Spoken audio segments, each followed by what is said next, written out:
उपराष्ट्रपति जगदीप धनखड़ ने राष्ट्रीय जल पुरस्कार कार्यक्रम में की शिरकत। कहा, तालाबों पर अवैध कब्जा एससी के फैसले की अवहेलना, पारंपरिक जल संचयन को पुनर्जीवित करना जरूरी।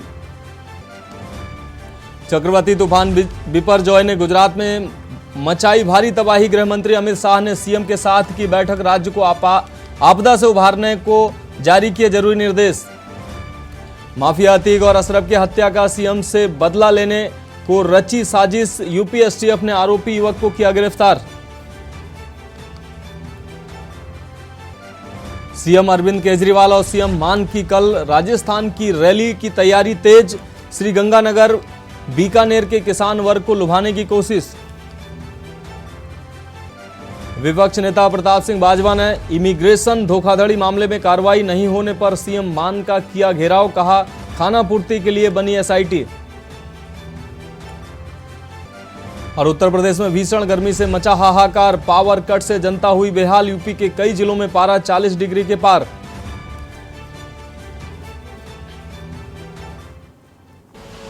आप देख रहे हैं के न्यूज, खबरों का सारथी।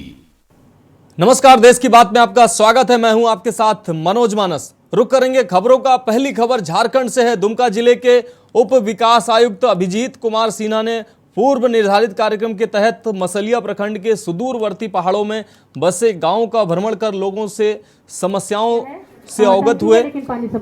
समस्या के निदान के लिए पहल भी की उन्होंने। आपको बता दें कि पूर्व निर्धारित कार्यक्रम के तहत जिले के उप विकास आयुक्त अभिजीत कुमार सिन्हा ने मसलिया प्रखंड के भलका गांव पहुंचकर लोगों के सड़क, बिजली, आंगनवाड़ी केंद्र आदि समस्याओं से अवगत हुए।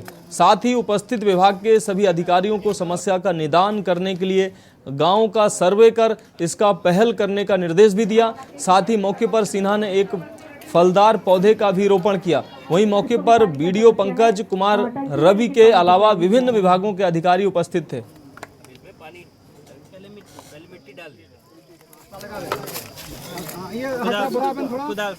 जनता से बातचीत करने का एक कार्यक्रम था। दूर दराज के इलाकों में पूरे दुमका जिला में कार्यक्रम चल रहा है ताकि अलग अलग इलाकों में जहां प्रशासन का अभी तक पहुंच कम रहा है वहां पे कैसे हम लोग इस कमी को दूर कर सकते हैं और कैसी जो जनता की समस्याएं हैं और बहुत इसमें चीज़ें सामने आई हैं और एक एक चीज़ों को हम लोग इसमें कोशिश कर रहे हैं सबका इसमें निपटारा किया जा सके, चाहे वो बिजली का हो, पानी का हो, रोड का हो, पेंशन का हो, राशन का हो।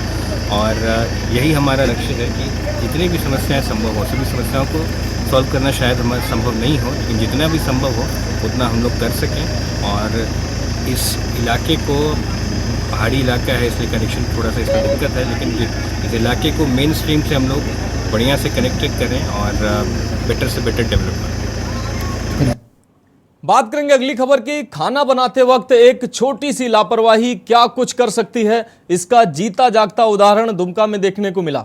दुमका जिला के सदर प्रखंड के लाहडंगी गांव में उस वक्त कोहराम मच गया जब एक परिवार के 6 सदस्य खाने के बाद अचानक बेहोश हो गए। बेहोश होने वालों में प्रेमशीला किस्कू और उसके 5 बच्चे शामिल थे। गांव के पीडीएस दुकानदार मेरी मुर्मू द्वारा इसकी सूचना दुमका सदर बीडीओ को दी गई। सूचना मिलते ही जांच के लिए बीडीओ राजेश कुमार सिन्हा प्रखंड चिकित्सा पदाधिकारी के साथ गांव पहुंच गए। गांव पहुंचने पर ग्रामीणों द्वारा बताया गया कि खाना में मृत छिपकली गिर गई थी। डॉक्टरों ने सभी का स्वास्थ्य परीक्षण किया, सभी को उल्टी कराया गया। उसके बाद सभी सदस्यों को होश आया। होश में आने के बाद सभी को एम्बुलेंस की मदद से फूलो झानो मेडिकल कॉलेज अस्पताल में भर्ती कराया गया, जहां सभी का इलाज चल रहा है। सभी की स्थिति खतरे से बाहर बताई जा रही है। बीडीओ और डॉक्टरों द्वारा ग्रामीणों को समझाया गया कि खाना और पानी को ढककर रखें, बासी भोजन या दूषित भोजन ना करें। 1 2 3 4 5 6 और के बाद क्या नाम है? क्या कुछ खाने में गिर गया?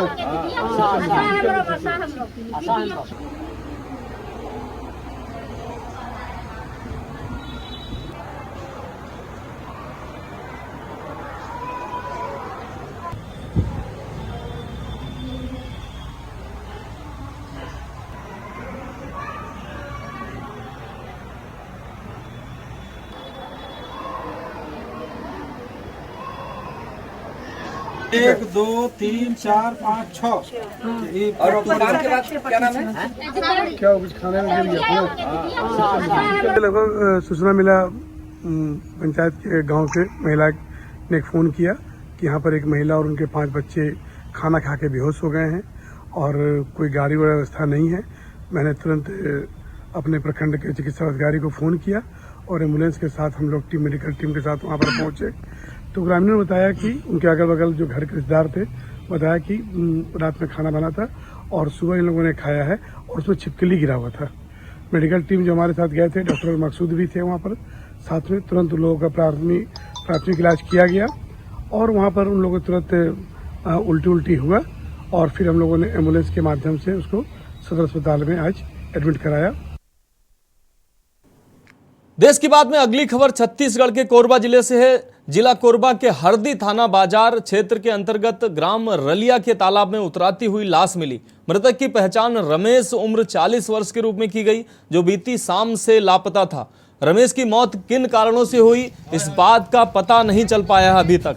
घटना की सूचना हरदी बाजार थाना को मिलते ही पुलिस टीम मौके पर पहुंचकर तालाब से मृतक रमेश को बाहर निकाला गया और पंचनामा कर शव को पीएम के लिए भेजा गया। बताया जा रहा है कि मृतक कबाड़ बीनने का काम करता था।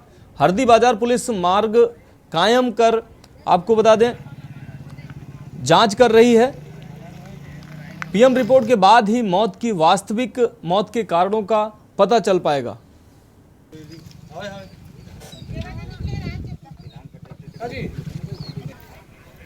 यहाँ के अपने ससुराल में रहता था ये अंधियारी पारा रलिया में। मृतक क्या है, कल दिनांक को रात्रि 7 बजे के आसपास नित्य कर्म के लिए तालाब आया हुआ था और मृतक जो है तैरने नहीं आता था, परिवारजनों के द्वारा बताया गया है। जिलाध्यक्ष महिला कांग्रेस कमेटी कोरबा से अभी आज सुबह ग्राम हमारे रलिया में मेरे को अभी सुबह फ़ोन आया कि यहाँ कोटनाल तालाब में रलिया कोई आदमी खत्म हो चुका है और यहाँ पर मैं आकर पहुँची तुरंत और यहाँ थाना को भी सूचना दी और आकर यहाँ हरदी बाजार थाना से अपने स्टाफ भी आए। देश की बात में अगली खबर बालोद से है, जहां महिला मोर्चा शराबबंदी की मांग को लेकर अवैध शराब के मामले को लेकर शहर के गंजपारा शराब दुकान के सामने चक्का जाम के लिए निकली, परंतु महिला मोर्चा का यह चक्का जाम महज औपचारिक साबित हुआ। केवल 5 मिनट तक महिलाएं सड़क पर बैठी, उसके बाद सब खुद से ही उठ गईं। वहीं आयोजन में महिला मोर्चा के केवल दर्जन भर महिलाएं ही शामिल हुई, जबकि महिला मोर्चा के नेतृत्व में यह धरना किया गया था, लेकिन यह धरना और चक्का जाम असफल साबित हुआ।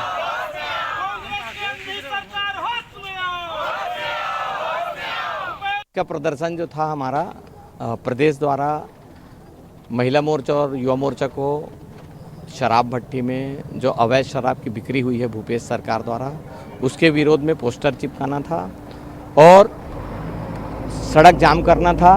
दोनों कार्यक्रम हमारे थे और ये अभी कार्यक्रम हमारा प्रतीकात्मक है।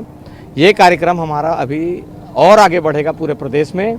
जैसा जैसा समय आते जाएगा वैसे वैसे हम लगातार भूपेश सरकार पर यह दबाव बनाएंगे कि ये शराब भट्टी को बंद करे और शराब भट्टी के माध्यम से जो काली कमाई कर रहा है उसको बंद करे। आज क्या है, महिलाएं बहुत पीड़ित हो रही है भूपेश बघेल की सरकार के राज्य में, क्योंकि इतना अवैध शराब बिक्री हो रहा है, उससे हर महिला त्रस्त है। हर घर के लोग इतना त्रस्त हैं कि जिनके घर के पुरुष और बल्कि छोटे छोटे युवा वर्ग के बच्चे लोग भी आज बिगड़ रहे हैं शराब को लेकर। गली मोहल्ले में जहां देखो वहां शराब बिक्री हो रही है। उसी के चलते आज हम लोग महिलाएं लोग आज हम लोग ने प्रण किया कि आज जाकर हम भूपेश सरकार के खिलाफ में चक्का जाम करेंगे। बात अगली खबर की। गुरुग्राम के पंचगांव में एक शराब की दुकान पर दो अज्ञात व्यक्तियों ने अंधाधुंध फायरिंग की, जिसमें वहां 2 कस्टमरों को गोली लग गई। दोनों को घायल अवस्था में अस्पताल में भर्ती कराया गया, जहां एक की हालत गंभीर बनी हुई है। रात करीब 8 बजे 2 अज्ञात बदमाश शराब के ठेके के अंदर आकर उसके मालिक का पता करते हैं। उसके बाद वहां मौजूद, आपको बता दें, वहां मौजूद नहीं होने के चलते यह अज्ञात बदमाश एक के बाद एक शराब के ठेके के अंदर फायरिंग शुरू कर देते हैं, जिसमें वहां खड़े 2 कस्टमर अंधाधुंध फायरिंग के बीच वहां अफरा तफरी मच गई। माहौल अफरा तफरी का बन जाता है और आरोपी मौके से फरार हो जाते हैं। पूरी वारदात वहां लगे सीसीटीवी कैमरे में भी कैद हुई। फिलहाल पुलिस ने इस पूरे मामले में अज्ञात आरोपियों के खिलाफ मुकदमा दर्ज कर जांच शुरू कर दी है।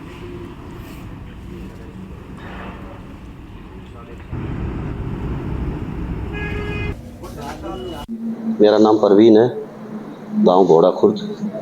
क्या कुछ पूरा हादसा हुआ है यहाँ पर, कौन सा ठेका है? ये अपनी शराब की दुकान है, डिस्कवरी वाइन्स के नाम से पंचगांव चौक पे दुकान है ये। और करीबन 8:30 के करीब बाहर से 2 आदमी आए और यहाँ पे काउंटर पे आकर उन्होंने बात करी। बड़े भाई का नाम कुलदीप है, उन्होंने कुलदीप का नाम लिया और कुलदीप की दुकान है ये, कहाँ है, उन्होंने गाली गलौज करी यहाँ पे। और फिर हवाई फायर करी, शीशे में फायर करा, ये सारे शीशे आपके सामने है देखो। और यहाँ पे जो कस्टमर थे उनको गोलियां भी लगी हुई है, खूनों के निशान आप देख रहे हैं यहाँ पे। और फिर जाते टाइम उन्होंने यहाँ से काफी फायर करते हुए सीधा निकल गए इधर। खबर सिरसा के खंड चौपटा से है, जहां तहसील कार्यालय में भारतीय किसान यूनियन के बैनर तले अपनी विभिन्न मांगों को लेकर किसानों का बेमियादी धरना 43वें दिन व 5 किसानों का आमरण अनशन चौथे दिन भी जारी रहा। धरने पर बैठे किसानों की मुख्य मांगे हैं कि 2022 का बीमा क्लेम व मुआवजा राशि शीघ्र जारी किया जाए, सीएससी सेंटर के द्वारा रद्द हुए बीमे को बहाल करें, गेहूं व सरसों की समय पर खरीद व समय पर भुगतान किया जाए, हर साल बीमा व मुआवजा देने की निश्चित तिथि तय की जाए। वहीं धरने पर बैठे किसानों के बीच पहुंचकर एसडीएम राजेंद्र सिंह ने 10 दिन में मुआवजा राशि दिलाने का आश्वासन भी किसानों को दिया, परंतु किसानों ने कहा कि पहले मुआवजा बैंक खाते में आए, उसके बाद ही धरना खत्म करेंगे। भूख हड़ताल के चौथे दिन भी भारतीय किसान यूनियन के जिला अध्यक्ष भरत सिंह झाझड़ा व प्रदेश सचिव अमन बेनीवाल, नरेंद्र सहारण, नंदलाल ढिल्लो और दीवान सहारण बैठे रहे।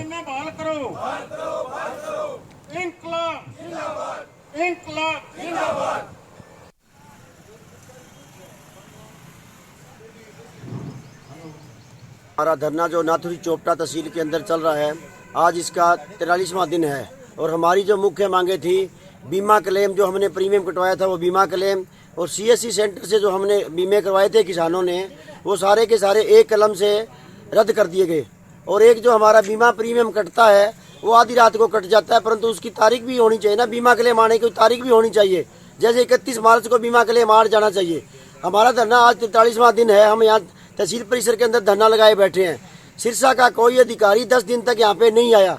10 दिन के बाद आने के बाद कहता है चलो आपकी कोई कार्रवाई करते हैं। आज 43वां दिन है, आज तक उनके पास कोई जवाब नहीं हमें देने के लिए भी आपका बीमा क्लेम कब आएगा। देश की बात में अगली खबर पंजाब से है। केंद्र सरकार की 9 सालों की उपलब्धियों को पंजाब में लोगों तक पहुंचाने के लिए भाजपा ने महाजनसंपर्क अभियान मुहिम के तहत दाना मंडी में एक बड़ी रैली की है। देश के केंद्रीय गृह मंत्री अमित शाह विशेष तौर पर कार्यक्रम में शामिल होंगे। रैली स्थल का जायजा लेने के लिए एसएसपी गुरदासपुर द्यासा हरीश कुमार पहुंचे और कहा कि रैली की सुरक्षा के कड़े इंतजाम किए गए हैं। एसएसपी द्यामा हरीश कुमार ने बताया कि रैली को लेकर सुरक्षा के कड़े इंतजाम किए गए हैं और बाहर से भी फोर्स मंगवाई गई है और यह रैली स्थल के आसपास 1700 के करीब पुलिस कर्मचारी और अधिकारी तैनात किए गए हैं। उन्होंने कहा कि आम जनता को कोई परेशानी न होने दी जाएगी, जिसके चलते यातायात के कुछ रास्ते भी डाइवर्ट किए गए हैं। उन्होंने कहा कि कोई भी संगठन विरोध न करे, इसके लिए भी प्रबंध किए गए हैं और जिन लोगों ने मांग पत्र देना है उनसे भी पुलिस लगातार संपर्क बनाए हुए है और सुरक्षा के मद्देनजर हर जगह पर नाकेबंदी कर वाहनों की चेकिंग की जा रही है।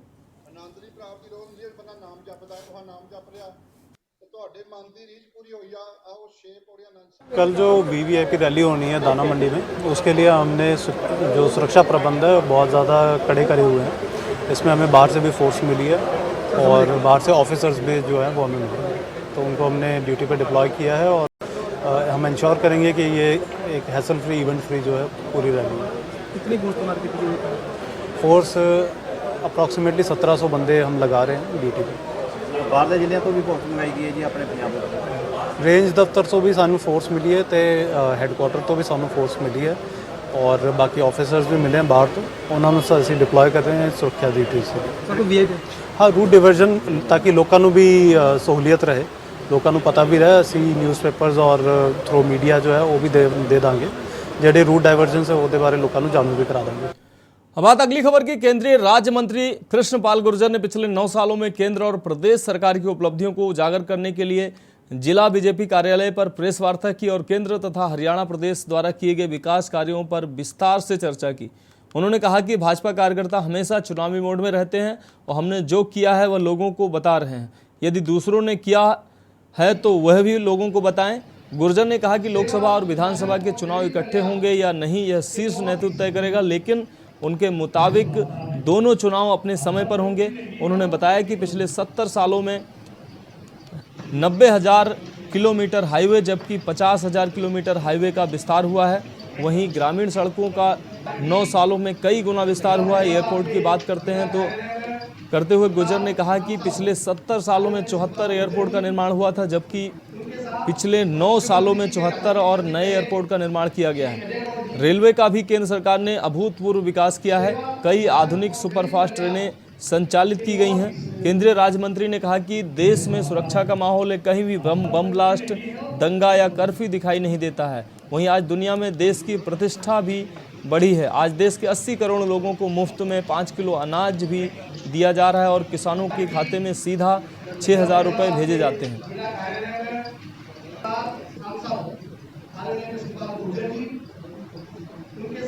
देखिए, 30 मई से लेकर 30 जून तक पूरे देश में महासंपर्क अभियान भारतीय जनता पार्टी का चल रहा है। मोदी सरकार के 9 साल सेवा, सुशासन और गरीब कल्याण के, इन सारे 9 सालों में जो काम, ऐतिहासिक काम मोदी जी की सरकार में और मनोहर जी की सरकार में हरियाणा में हुए, उन सब के लिए ये महासंपर्क अभियान है। क्योंकि 9 सालों में भारत को एक सुरक्षित भारत, एक ईमानदार नेतृत्व, एक विकास करने वाला भारत मोदी जी और मनोहर जी की सरकार ने दिया है। और जो ऐतिहासिक काम, चाहे वो इंफ्रास्ट्रक्चर के क्षेत्र में हो, चाहे वो गरीब कल्याण के क्षेत्र में हो, ये सारे काम मोदी जी की सरकार में 9 सालों में देखने को मिले हैं। आज भारत 11वें नंबर से 5वें नंबर पर आ गया है। दुनिया में सबसे तेज गति के साथ बढ़ने वाली अर्थव्यवस्था भारत की है। देश की बात में अगली खबर मध्य प्रदेश के रतलाम से है, जहां भाजपा जिलाध्यक्ष राजेंद्र सिंह लुनेरा के खिलाफ कार्यकर्ता लामबंद हो गए। जिलाध्यक्ष की कार्यशैली से नाराज भाजपाइयों ने उन्हें हटाने की मांग की है। जिलाध्यक्ष के विरोध में गाड़ियां लेकर आलोट से रतलाम के लिए निकले भाजपाइयों ने जमकर भड़ास निकाली है। भाजपाई गाड़ियों पर जिलाध्यक्ष हटाओ भाजपा बचाओ लिखे बैनर भी लगाए थे।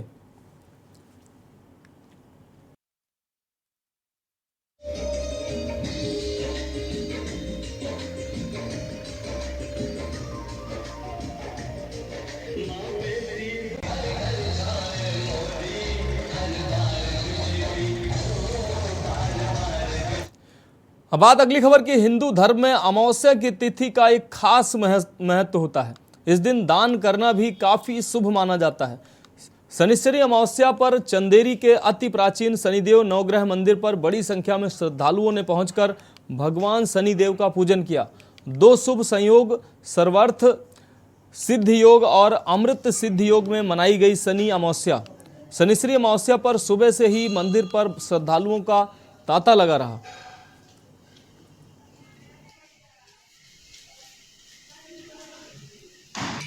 आषाढ़ मास के कृष्ण पक्ष की अमावस्या है। आज 2 अमावस्या के कारण भीड़ भाड़ थोड़ी कम है और कल भी है अमावस्या। आज सुबह 10:30 बजे से आई है अमावस्या।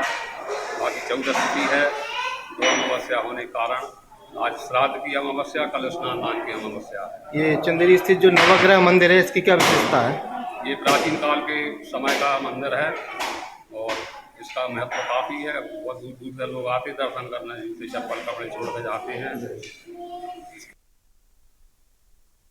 रुकेंगे अगली खबर का। सिवनी कुंडी पार HP घटक आवास योजना का काम करने वाली ठेकेदार कंपनी मोटे कार्लो पर नगर पालिका परिषद सिवनी ने बड़ी कार्रवाई की है।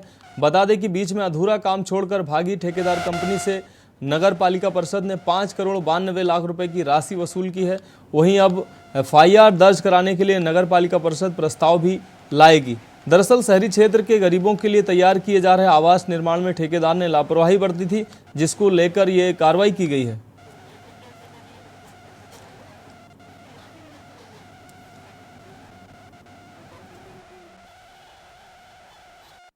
प्रधानमंत्री आवास ASP घटक के अंतर्गत उसमें गरीबों को दिए जाने के लिए आवास का निर्माण होना था। उन गरीबों से 20-20 हज़ार रुपये की राशि 2018 में नगर पालिका परिषद ले चुकी थी। उन लोगों ने ब्याज से पैसा लेकर, कर्जा लेकर ये राशि बड़े उम्मीद से जमा की थी कि हमें अपना आवास मिलेगा।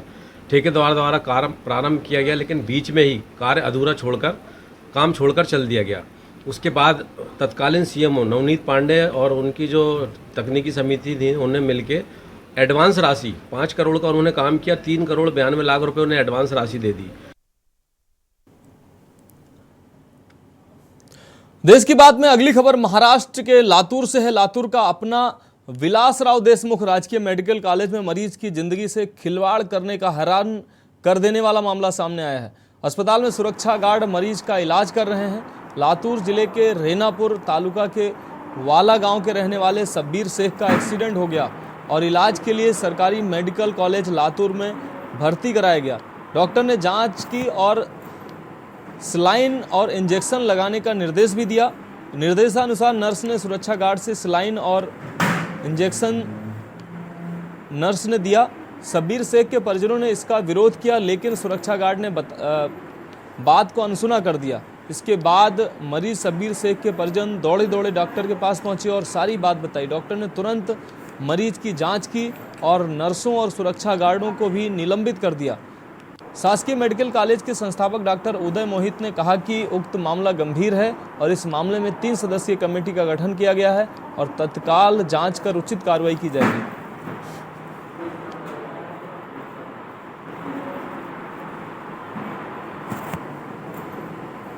तिकडून लावलं होतं डॉक्टर साहेब म्हणजे ते बाहेर गेलते लगेच पुन्हा आले लगेच म्हणजे मी असं मी का चावलं म्हणजे मी असं केलं त्यांनी मग काय लावलं म्हणजे सिक्युरिटी लावलं हां मी सकाळी गेली पोरायनी साहेब आली यांनी साहेब तू कसं का लावलं लई साहेब आली ती साहेब म्हणली त्याला का चावली साहेबांनी तू का लावलंस तुला लावून सांगितलं का मी परत पाहत्या नाही मग चुकलं मग कशाला मारलेच नाही साहेबांनी। आपल्या माध्यमातूनही मला बातमी कळालेलीच आहे। शब्बीर शेख नावाचा रुग्ण, मारहाण झालेला रुग्ण काल आमच्याकडे दुपारी ॲडमिट झाला आणि त्याच्यावर आमच्या तिथल्या जगताप सिस्टर आणि सुरक्षा रक्षक शिंदे आपल्या व्हिडिओच्या याच्यातनं दिसतंय। जर हा प्रकार खराच घडलेला असेल तर अतिशय गंभीर बाब आहे। याची दखल आयुक्त लेवलपर्यंत गेलेली आहे। संचालकांचाही मेसेज आलेला आहे, म्हणून आम्ही तात्काळ एक उच्चस्तरीय समिती स्थापन केलेली आहे। आपले वैद्यकीय अधीक्षक doctor Jadhav, doctor Sushma Jadhav madam.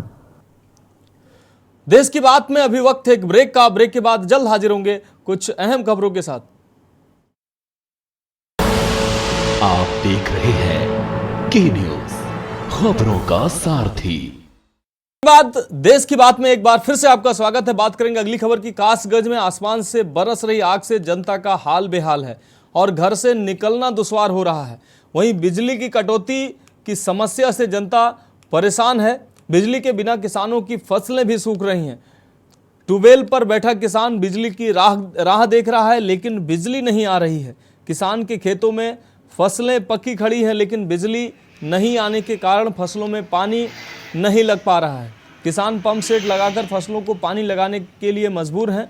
वहीं के न्यूज़ की टीम ने बिजली कटौती को लेकर गांव-गांव जाकर जांच पड़ताल की तो पता चला कि कासगंज के गांव में 24 घंटे में मात्र 10 से 12 घंटे ही बिजली उपलब्ध हो पा रही है और कई बार बिजली ट्रिप लेती है। वहीं कासगंज जनपद में एक ऐसा गांव बरोना भी देखने को मिला जहां बिजली 24 घंटे में 12 घंटे ही आती है। साथ ही दूसरे दिन उस गांव में विद्युत का डबल फेस हो जाता है और डबल फेस 24 घंटे रहता है। अगले दिन वही डबल फेस सिंगल फेस में होकर 12 घंटे की विद्युत व्यवस्था देता है।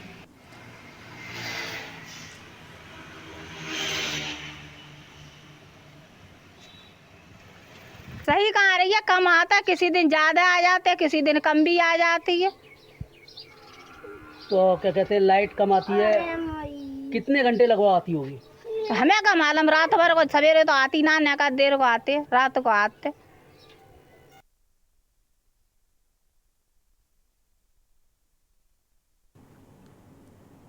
उत्तर प्रदेश में इस समय बिजली की किल्लत बहुत ही ज़्यादा हो गई है। आए दिन बिजली कटौती चल रही है। वहीं उत्तर प्रदेश के मुखिया योगी आदित्यनाथ ने मुख्यालय पर 24 घंटे, तहसीलों में 22 घंटे और ग्रामीणों में क्षेत्रों में 18 घंटे बिजली की आदेश दिए हैं। वहीं जब के न्यूज़ की टीम ने कासगंज जनपद के ग्रामीण स्थलीय इलाकों में जाकर जीरो ग्राउंड रिपोर्ट उठाई तो पता चला कि गांव में सिर्फ 12 से 14 घंटे तक ही लाइट मिल रही है, जबकि कुछ गांव तो ऐसे निकले जिसमें एक दिन लाइट सही आती है और दूसरे दिन लाइट टू फेस हो जाती है। अब ऐसे में आदमी गर्मी के साथ साथ बिजली की किल्लत से कैसे निजात पाएगा। कासगंज से के न्यूज़ इंडिया के लिए प्रशांत सोनी। फैजान, आपके गांव में लाइट कितनी आ रही है? लाइट दिन में बहुत आ गई 2 घंटे और रात में आ रही है 2 पीस। तो फिर आप लोगों को परेशानी परेशानी में क्या कर रहे हैं आप लोग लाइट के लिए? मतलब खेती बाड़ी में वैसे जुगाड़ कर लेते हैं तो पानी लग जाता है और यहाँ आन के पड़ जाते हैं तो पसीनों से सूखते रहता है। क्या नाम है आपका? मेरा नाम मुजफ्फर है। मुजफ्फर, कौन सा गांव है जी? गांव गुरहना है। गुरहना गांव में आप हैं कि आपके यहाँ लाइट कितनी आ रही है? कैसी लाइट 2 दिन में 1 दिन आती है, 10 घंटे चलती है, दूसरे दिन 2 फीस हो जाती है और लाइट ख़राब दिन ब दिन होती रहती है। फसलें सूख रही हैं बुरी तरह से। तो फसलों में पानी कैसा लग रहा है आपके? बस इधर उधर से जुगाड़ करते हैं, बाकी सूखी ज़्यादा जा गई हैं। अगली खबर महाराजगंज से है, जहां प्रधानमंत्री नरेंद्र मोदी के 9 वर्ष का कार्यकाल पूर्ण होने पर भाजपा कार्यकर्ता जगह जगह महाजनसंपर्क अभियान के तहत जनसभा कर भाजपा सरकार की उपलब्धियां गिना रहे हैं। इसी कड़ी में 21 जून को मुख्य अतिथि के रूप में उत्तर प्रदेश के उप मुख्यमंत्री केशव प्रसाद मौर्य के आगमन महाराजगंज जनपद के फरेंदा तहसील के कोल्ही बाजार में हो रहा है, जहां उप मुख्यमंत्री केशव प्रसाद मौर्य विशाल जनसभा को संबोधित कर मोदी सरकार के 9 वर्ष के कार्यकाल पूर्ण होने पर सरकार की उपलब्धियां गिनाएंगे, जिसको लेकर आज भारत सरकार के केंद्रीय वित्त राज्य मंत्री पंकज चौधरी व फरेंदा विधानसभा कुल्हुई के शिवम पैलेस में भाजपा कार्यकर्ताओं की बैठक हुई। बैठक में कार्यक्रम को सफल बनाने की रणनीति पर भी चर्चा हुई।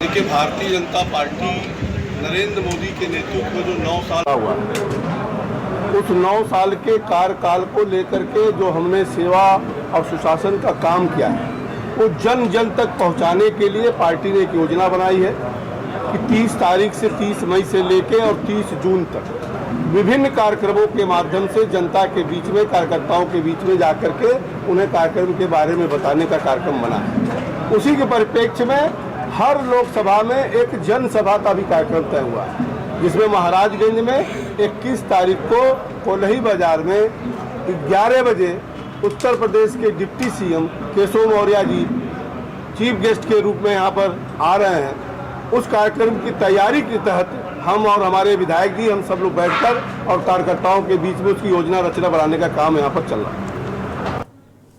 बात करेंगे अगली खबर की। अमेठी में 21 जून को मनाए जाने वाले अंतर्राष्ट्रीय योग दिवस को भव्य रूप देने के इरादे से प्रशासन तैयारियों में जुटा है। योग दिवस से पहले होने वाले प्रशिक्षण को लेकर तैयारियां शुरू कर दी गई हैं, जिसके अनुसार आज 17 जून से प्रशिक्षण का कारवां शुरू होगा और 21 जून को 9वां अंतर्राष्ट्रीय योग दिवस मनाने पर समाप्त होगा। योग गुरु हरनाथ सिंह ने बताया कि इस समय योगा सप्ताह चल रहा है। इस बार 9वां अंतर्राष्ट्रीय योग दिवस भी है और योग हर व्यक्ति के जीवन में बहुत महत्वपूर्ण है। जैसा कि योग हमने भी किया है, प्रदेश स्तर तक हम पहुँचे भी हैं और प्रदेश के साथ साथ ज़िले में भी हम फर्स्ट आए हैं और हमारी उम्र भी 50 के लगभग है। यदि हर व्यक्ति एक दूसरे को देखकर योग करे तो निरोग रह सकता है और योग करें निरोग रहें, यही इसकी परिभाषा है। आगे भी कहा कि आवश्यक यह है कि हर व्यक्ति समय से सोए और समय से जागे, लगभग शाम को 9 बजे सोए और सुबह 4 बजे उठे, अपनी दिनचर्या को सुधारे। योगा सप्ताह चल रहा है, अंतर्राष्ट्रीय योग दिवस तो है ही इस बार और हर इस बार 9वां वर्ष है योगा अंतर्राष्ट्रीय योग दिवस का और योग हर व्यक्ति के लिए के जीवन में बहुत महत्वपूर्ण है। जैसा कि योग हमने भी किया है। हम प्रदेश स्तर तक पहुँचे भी हैं, वहाँ भी प्रथम आए हैं, जिले में प्रदेश में दोनों में। 15 तारीख से मैं लगातार 6 से 8 यहाँ पे वर्क कर रहा हूँ। बहुत ही ऊर्जा का एहसास हो रहा है। अपने सभी शासकीय दायित्वों का निर्वहन में और दिनों की अपेक्षा और ही अच्छी तरीके से कर पा रहा हूँ, क्योंकि बहुत ही एनर्जेटिक फील कर रहा हूँ। और कहते हैं ना कि करे योग रहे निरोग, उस चीज़ का एहसास मुझको पिछले 3 दिन में ही हो रहा है। तो इसलिए तो मेरा सबके लिए यही सलाह है कि हर किसी को समय से उठ करके योगा जरूर करना चाहिए। देश की बात में अगली खबर बाराबंकी जिले से है। बाराबंकी जिले में हैदरगढ़ तहसील में संपूर्ण समाधान दिवस के दौरान एक महिला डीएम के सामने गश्त खाकर बेहोश हो गई। महिला के बेहोश होने से अधिकारियों में अफरा तफरी मच गई। अधिकारियों ने फौरन एम्बुलेंस बुलाई और महिला को इलाज के लिए अस्पताल में भर्ती करवाया। बताया जा रहा है कि गांव में दबंगों ने महिला को बुरी तरह पीटा था। पुलिस के कार्रवाई नहीं करने से परेशान पीड़ित महिला को जब यह जानकारी हुई कि संपूर्ण समाधान दिवस में डीएम और एसपी लोगों की समस्याएं सुनने आ रहे हैं, तो वह महिला कड़ी धूप में अपनी फरियाद लेकर तहसील पहुंची थी। महिला एक दिन पहले दबंगों की पिटाई से घायल भी हुई थी। इसी दौरान उसे डीएम एसपी से मिलने के लिए कुछ देर इंतजार करना पड़ा। इंतजार करने के दौरान महिला बेहोश होकर जमीन पर गिर पड़ी। अस्पताल में भर्ती पीड़ित महिला की हालत अब स्थिर बताई जा रही है। सुमन देवी का आरोप था कि गाँव के ही कुछ दबंगों ने उसे और उसके परिवार को जमकर पीटा है। दबंगों की पिटाई से उसे और उसके बेटे को गंभीर चोटें आई हैं। शिकायत के बाद पुलिस ने सही तरीके से उसका मेडिकल नहीं करवाया। पुलिस ने ऊंची पहुंच के चलते दबंगों पर कोई कार्रवाई नहीं की। दबंगों पर कोई कार्रवाई नहीं होने से पीड़ित सुमन देवी कार्रवाई को लेकर जिलाधिकारी और पुलिस अधीक्षक से मिलने संपूर्ण समाधान दिवस में पहुंची थी।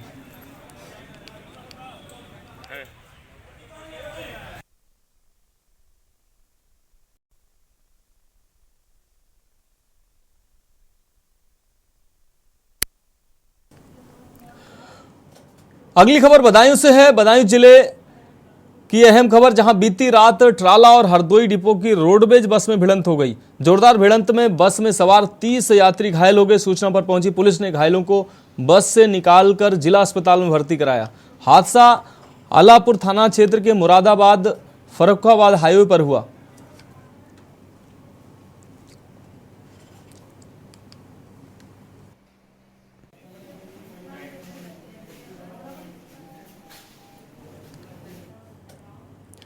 बात अगली खबर की। आदि पुरुष मूवी का इंतजार देश भर की जनता बेसब्री से कर रही थी, लेकिन मूवी पर्दे पर लॉन्च होने के बाद उसका जबरदस्त विरोध हो रहा है।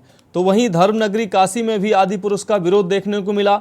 बताते चले कि अधिवक्ताओं का एक समूह आदि पुरुष के निर्माता और निर्देशक सहित अभिनेता और अभिनेत्रियों पर मुकदमा दर्ज कर कड़ी कार्रवाई करने की मांग की है। अधिवक्ताओं का कहना है कि यह मूवी हिंदू धर्म को आहत करती है। सभी के किरदारों को गलत तरीके से दर्शाया गया है, इसलिए इस मूवी पर रोक लगना चाहिए और निर्माता निर्देशकों के साथ साथ अभिनेता और अभिनेत्रियों पर भी मुकदमा दर्ज कर कड़ी कार्रवाई होनी चाहिए। कई दिनों से एक पिक्चर में सोशल मीडिया पर टीवी पे एक पिक्चर का प्रोमो चल रहा था, जिसमें प्रभास के द्वारा, सैफ अली खान के द्वारा, कृति सेनन के द्वारा एक चलचित्र बनाया गया है जो आदि मानव या आदि पुरुष के नाम से चल रहा है, जो कल रिलीज़ भी हुआ है, जिसमें भगवान राम, माता सीता और भगवान हनुमान और महापंडित रावण के किरदार को किस तरीके से तोड़ मरोड़ के दिखाया गया है। देश की 80% आबादी को चिढ़ाने का, उनका मजाक उड़ाने का जो काम ये लगातार इन अभिनेताओं के द्वारा होता है, इन निर्माताओं के द्वारा होता है, उसी के खिलाफ आक्रोशित होकर हम लोगों ने आज अपर पुलिस आयुक्त श्रीमान संतोष सिंह जी को एक पत्र दिया है कि इन सभी के खिलाफ, निर्माता, निर्देशक और कलाकारों के खिलाफ गंभीर से गंभीर धाराओं में मुकदमा पंजीकृत करके इन लोगों के खिलाफ कार्रवाई हो। आज एक आदि पुरुष करके फिल्म आई हुई है, जिसके विरोध में हम कचहरी के अधिवक्ता बंधु इस फिल्म का विरोध करते हैं पूरी तरीके से, और उसके खिलाफ, उस फिल्म के खिलाफ हम लोग निर्माता और निर्देशक के खिलाफ मुकदमा के लिए अपर आयुक्त पुलिस कमिश्नर साहब श्री संतोष कुमार सिंह जी से मुलाकात की। देखिए, श्रीपद मिश्रा एडवोकेट हैं और आकर के इन्होंने एक ज्ञापन सौंपा है, जिसमें एक फिल्म आदि पुरुष के बारे में इनका कहना है कि इससे हम लोगों की धार्मिक आस्था आहत हो रही है। हमारे देवी देवताओं और पौराणिक महत्व के महापुरुषों को इस रूप में चित्रित किया गया है, जिससे लोगों की आस्था प्रभावित हो रही है, खंडित हो रही है। जांच कर कार्रवाई के लिए इन्होंने अनुरोध किया है। प्रकरण की जांच कराई जा रही है। देश की बात में अगली खबर अलीगढ़ से है। अलीगढ़ में जीरो टॉलरेंस की नीति अपनाने के लिए अब अधिकारियों के द्वारा इसकी शुरुआत युवा भाजपा नेताओं से की जा रही है। भाजपा युवा नेताओं पर दर्ज हुए मुकदमों को लेकर प्रशासन के द्वारा लिस्ट तैयार करते हुए बड़ी कार्रवाई का मन बनाया गया है। बताया जाता है कि अलीगढ़ में 7 युवा भाजपा नेताओं पर 50 से ज़्यादा मुकदमों की लंबी कतार है। अलीगढ़ में भाजपा नेताओं पर अब जीरो टॉलरेंस की नीति अपनाने के लिए पुलिस के द्वारा प्रशासन के द्वारा शिकंजा कसने की तैयारी कर ली गई है। प्रशासनिक अधिकारियों के द्वारा भाजपा नेताओं पर दर्ज हुए मुकदमों की लिस्ट को तैयार करते हुए उनकी हिस्ट्री तैयार कर ली गई है। जल्द ही युवा नेताओं पर प्रशासन की ओर से बड़ी गाज गिरने वाली है।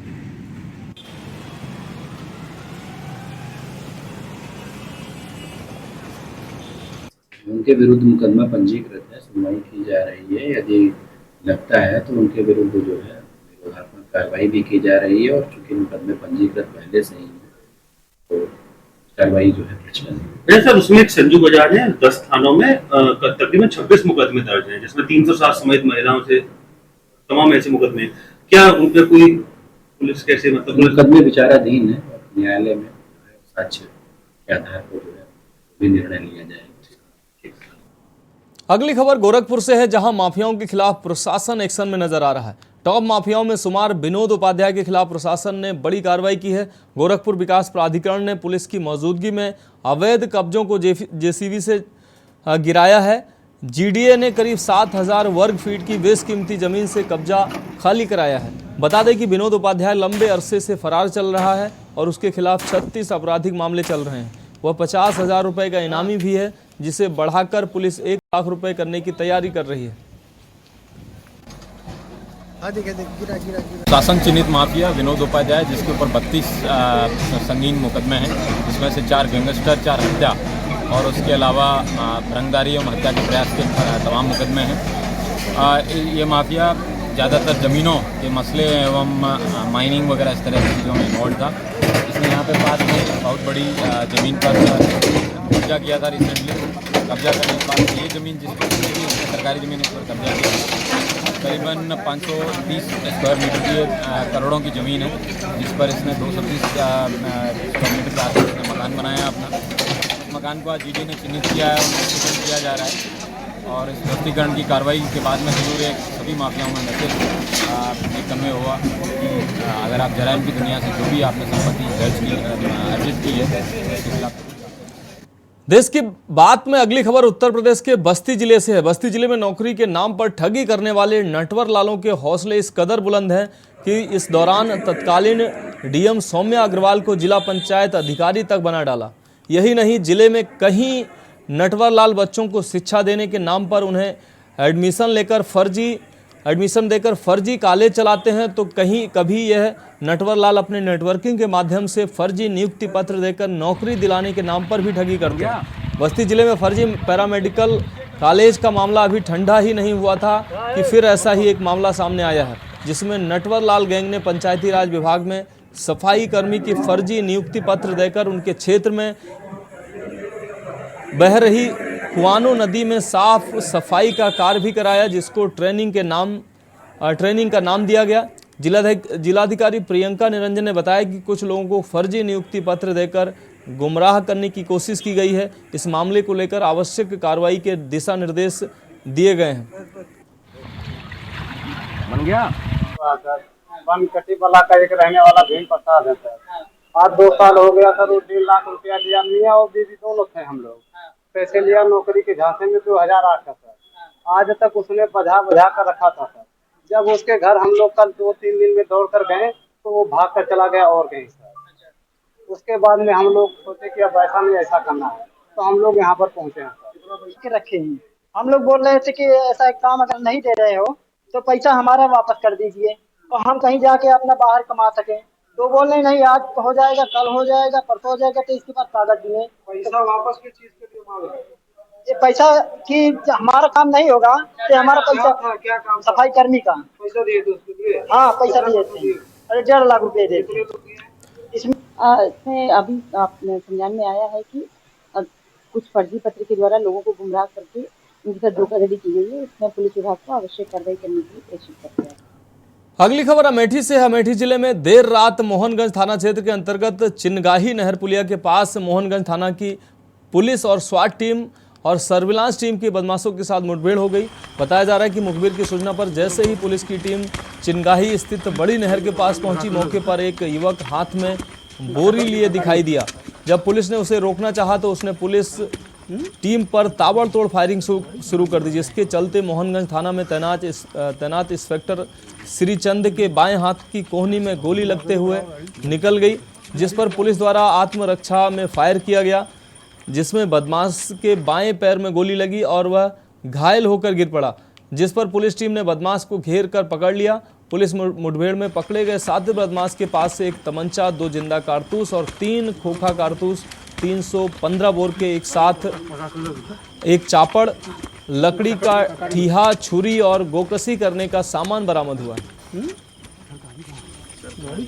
थाना मोहनगंज अंतर्गत चिनगाही नहर पुलिया पर कुछ लोग गोकसी करने वाले हैं।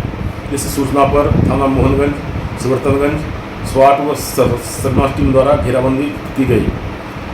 वहाँ पर जो एक व्यक्ति जो पहले से मौजूद था, जब उसको रोकने का प्रयास किया गया तो उसके द्वारा पुलिस पर फायरिंग की गई। इस फायरिंग में थाना मोहनगंज के इंस्पेक्टर श्रीचंद घायल हुए। पुलिस द्वारा भी आत्मरक्षा फायरिंग की गई। इसमें एक व्यक्ति के पैर में गोली लगी। इस व्यक्ति का नाम नौसाद है। यह थाना जायज क्षेत्र का रहने वाला है और साथर गोकस है।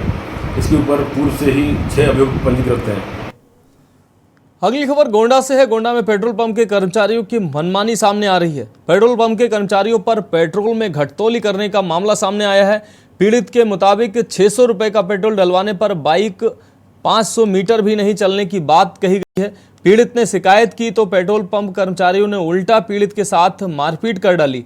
मामला थाना इटिया थोक के अंतर्गत अंबर भारत पेट्रोलियम पेट्रोल पंप का है, जहां कर्मचारियों ने एक तरफ तेल भी नहीं डाला, 600 रुपए का दूसरी तरफ पीड़ित के साथ हाथापाई भी की। पीड़ित ने लिखित शिकायत पर थाना इटिया थोक पुलिस को जानकारी दी और अपने साथ हुई मारपीट की घटना के लिए न्याय की गुहार भी लगाई। मामला ये है कि हम गाड़ी लेके आए थे ये अंबर पेट्रोलियम पे, जो भरिया लबेपुर में लगा, यहाँ पेट्रोल डाले। उनको बोले 600 रुपये का पेट्रोल डाल दो। तो 600 रुपये का डाले कि 10 रुपये का डाले वो हमें नहीं पता। हम वहाँ से जा रहे थे गोंडा, हमको पेट्रोल डाल के गोंडा जाना था। गोंडा जा रहे थे, हमारी 500 मीटर गाड़ी चली, गाड़ी बंद पड़ गई। हम वहाँ फिर वापस पेट्रोल पंप पे लेके गए गाड़ी। हम बोले इसका पेट्रोल निकाल के चेक करो, देखो इसमें पेट्रोल पड़ा ही नहीं। तो वो बोले कि अब गाड़ी खड़ी करो और ज़बरदस्ती गाली गुलूज करने लगे। गाड़ी भी खड़ी करवा ली, हमको चाबी भी नहीं दे रहे थे। यह है कि पेट्रोल पंप पे गया था भाई, हमारा तेल डलवाया था 600 रुपये का। उसने 500 मीटर गया, 500 मीटर से उसने गाड़ी घसीट के हुए लाया। मैं बोला क्या हो गया? उसने बोला तेल खत्म है। वहाँ पे हमने बोला भैया ये बताओ तेल कैसे ख़त्म हो गया? अभी ये 600 रुपये का डलवाया था। किस पेट्रोल पंप पे डलाया था? ये अपना अंबर पेट्रोलियम है। कहाँ पे है ये? बेलवा करमडी में है, बलरामपुर के रोड पे। थाना कौन सा? थाना इटिया थोक है। फिर उसने यही बोला कि तेल नहीं, हमने 600 रुपये का तेल डाला था। तो उन्होंने नहीं माना। हमने कहा भैया इसको नाप लीजिए, उसने नहीं नापा, उसी में हाथापाई हुआ। अब बात अगली खबर की सहारनपुर के पॉस कॉलोनी आवास विकास की है। ये खबर जहां पर एक बाइक सवार बाइक को लहराता चल रहा था, तभी पीछे से आ रहे 2 युवकों ने उसे रोका और समझाने की कोशिश करने लगे। इतने में ही दूसरा बाइक सवार दोनों बाइक सवार युवकों पर हमला बोल देता है, जिससे एक युवक को सर में चोट लग जाती है और खून बहने लगता है। जिसके बाद दोनों बाइक सवार पहले तो खून देखकर घबरा जाते हैं, लेकिन कुछ ही देर बाद दूसरे युवक को दबोच लेते हैं और उसकी पिटाई कर देते हैं। लेकिन इस पर पूरी घटना के बाद भीड़ इकट्ठी हो जाती है। फिलहाल अब यह वीडियो वायरल हो रहा है।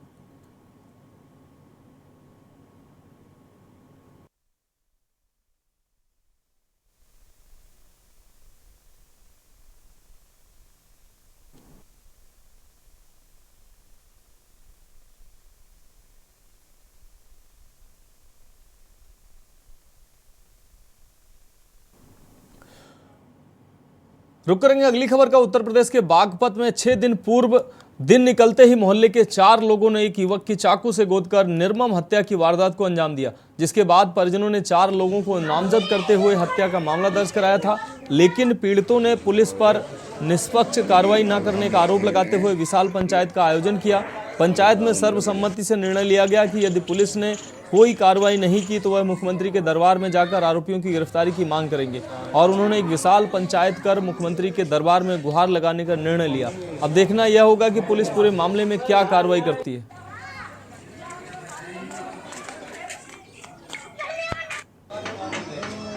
हम यहाँ ईंट पाते थे जी भट्टे पे, और भट्टे पे ईंट पाते तो मतलब हमारा लड़का जो है इधर से गया सुबह के टाइम, हम वहाँ ईंट पात रहे थे तो हमें आवाज़ आई उसकी, उनका मार लिया दौड़ो दौड़ो। हम उधर से भागे तो देखा उसे 4 आदमी उसका चक्कू बजा रहे थे।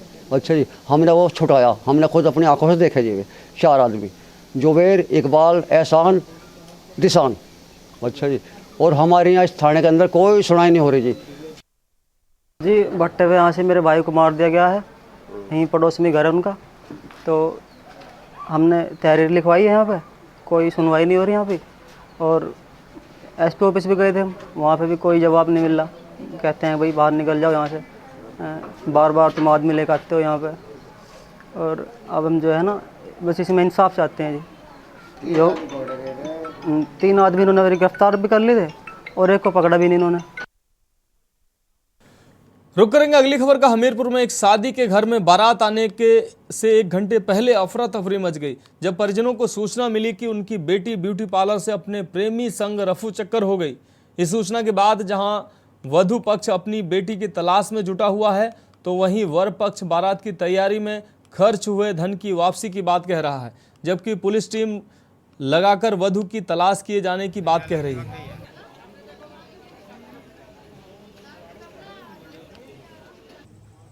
आज बारात निकलने वाली, आज नक्की घाट पहुंचे, वहाँ सोने में नक्की घाट, फिर मेरा 4-5 लाख रुपये खर्चा हो गया। यहाँ इसका भुगतान कौन करे? आप लोगों को जानकारी कैसे मिली कि लड़की चली गई? जानकारी वहाँ से फोन आया सामने।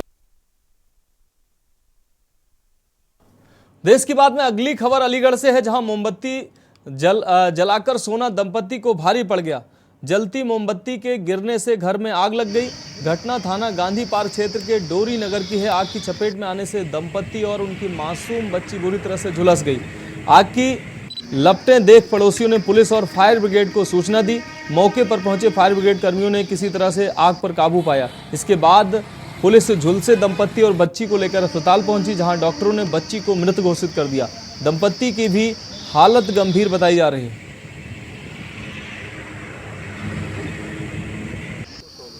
सर क्या नाम है आपका? सतीश गुप्ता। सर ये जो बच्ची है ये कौन है आपकी? ये मेरी नाती की बेटी है। क्या नाम है इसका? जानवी वाशने। कितनी उम्र होगी? 1.5 के समथिंग है। क्या घटना हुई इनके साथ में? रात को 9 बजे मोल्टिन से आग लग गई थी कमरे में। कहाँ की घटना? ये बुद्ध विहार डोरी नगर पड़ता है। कौन से थाने के अंतर्गत? थाना गांधी पार्क। कितने लोग घायल हुए थे इसमें? इसमें 3 लोग घायल हैं। बच्ची कैजुअल्टी हो गई है और बच्ची की जो माँ है वो वरुण में आईसीयू में है और उसके पापा दिल्ली एम्स में हैं।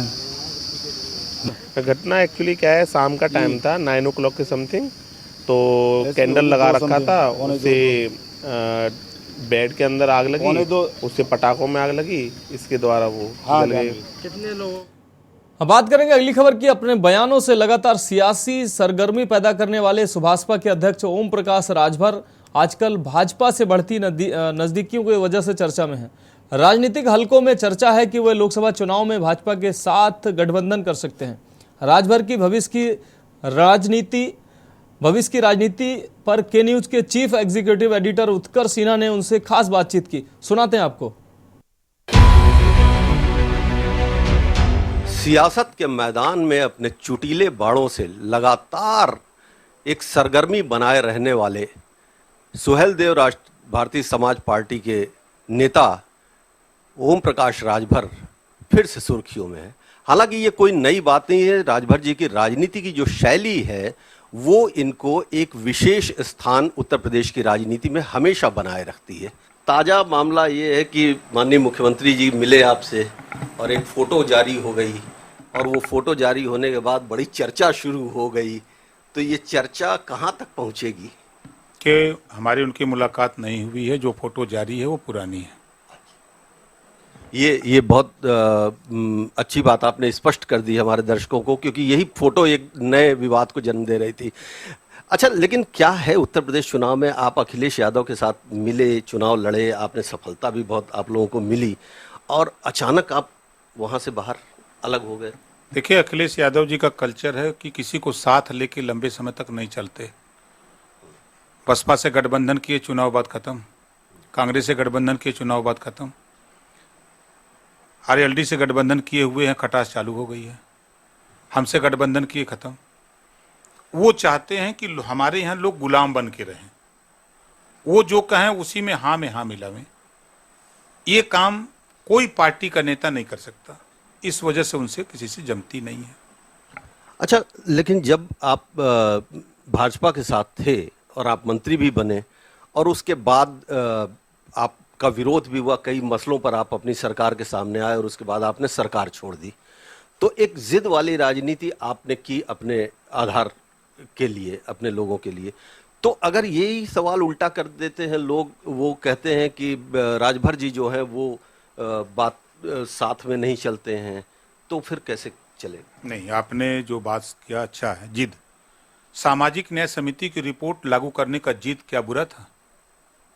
आपने मुझसे कहा कि आप मेरे साथ आओ, हम सामाजिक न्याय समिति की रिपोर्ट लागू करेंगे, जिसको लेकर लखनऊ में 2 बार पंचायत हुई। अमित शाह जी आए और योगी आदित्यनाथ जी से हमारी 2 बार पंचायत हुई, फिर भी लागू नहीं हुआ तो हमने रिजाइन दे दिया। यही जिद हमारी है। हम अखिलेश जी के साथ गए, जिद हमारी थी कि आप समझौता किए हो, कै सीट हमको दे रहे हो, फाइनल कर दो। 8 महीने दौड़ाते रहे हमको। लास्ट आवर में उन्होंने कहा कि प्रत्याशी हमारा होगा, सिंबल आपका होगा। यही गठबंधन धर्म है। 12 प्रत्याशी उन्होंने दिया, सिंबल हमारा दिलवा दिया। यही गठबंधन धर्म निभाए। ठीक बात है। ये सामाजिक न्याय रिपोर्ट की आपने बात की, आप उसके लिए लगातार लड़ते रहे हैं हमेशा। अब जब लोकसभा का चुनाव आने वाला है, तो सुहेलदेव राजभर पार्टी की जो रणनीति है, वो किस आधार पर, किस दल के साथ जाने की बात है? अभी देखिए, किसी दल से, किसी गठबंधन में जाने न जाने की कोई चर्चा नहीं है किसी नेता से। हमारा प्रयास हो रहा है कि मायावती जी एक बड़ा जनाधार है राष्ट्रीय स्तर पे उत्तर प्रदेश में। अगर गठबंधन बनाना है तो मायावती जी का होना बहुत जरूरी है। मायावती जी हो जाएं, अखिलेश जी हो जाएं, कांग्रेस हो जाए, सोनिया जी, नीतीश जी हो जाएं, जयंत जी हो जाएं, ये सब लोग जिस दिन एक मंच पे आ जाएं और इन लोगों को लगे कि ओम प्रकाश की जरूरत है, 2 घंटा पहले हमको बता दें, हम उन लोगों से पहले मंच पे मिल जाएंगे। तो ये तो बहुत स्पष्ट बात आपने की। आप हमेशा स्पष्ट बोलते भी हैं, ये भी सही बात है। तो ये स्पष्ट बात की, तो इसमें तो भाजपा विरोधी खेमा मजबूत होने की बात है ना। तो क्या कोई संभावना ही नहीं है कि अब भाजपा के साथ आपका कोई तालमेल बनेगा? देखिए, हमारा बार बार प्रयास हो रहा है कि जिस तरह पिछड़े दलित के हक लूटे जा रहे हैं, इस बात को अखिलेश भी कहते हैं, मायावती भी कहती हैं, तो फिर ये दोनों एक क्यों नहीं होते हैं?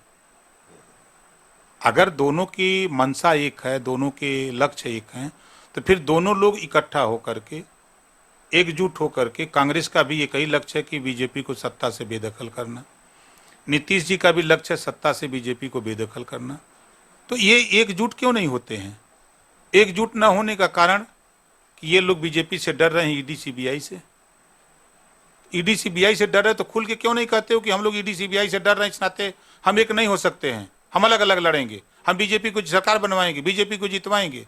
ये बात इन लोगों को कहना चाहिए। नहीं तो अगर इनमें दम है तो चाहे मायावती जी हों, चाहे अखिलेश जी हों, चाहे सोनिया जी हों, चाहे जैन जी हों, सबको, नीतीश जी, सबको एक साथ मिल करके चुनाव लड़ना चाहिए। और ओम प्रकाश राजभर की जरूरत उनको समझ में आवे। 32 लोकसभा सीटों पर ये लोग साथ ले लेंगे तो 32 में 32 सीट जीत करके चले आएंगे। ये मोर्चा बन जाए तो 75 प्लस होगा। तो आप कितने सीट, अपने लिए कितनी सीटों का आप अंदाजा लगाते हैं, कितनी सीटें किसी गठबंधन को देनी चाहिए? मेरी सीट की कोई क्वार नहीं है। मेरा सिर्फ इतना लक्ष्य है कि मैं अपनी पार्टी को मान्यता प्राप्त दल कराना चाहता हूं। 3% सीट पर मान्यता प्राप्त दल होता है। अगर मुझे उतनी भी सीट दे देंगे तब भी ठीक है, हम उनके साथ गठबंधन में खुले दिल से खुले मन से अपने नेता पार्टी से वोटरों के साथ खड़े रहेंगे। हमेशा की तरफ फिर स्पष्टवादिता और ओम प्रकाश राजभर की यही राजनीतिक शैली कई लोगों को विचलित भी करती है। विशेष बातचीत करने के लिए आपका बहुत बहुत धन्यवाद राजभर जी। के न्यूज़ इंडिया के लिए मैं उत्कर्ष सिन्हा, लखनऊ से। देश की बात में अभी के लिए इतना ही, मुझे दीजिए इजाजत और आप देखते रहिए के न्यूज़ इंडिया।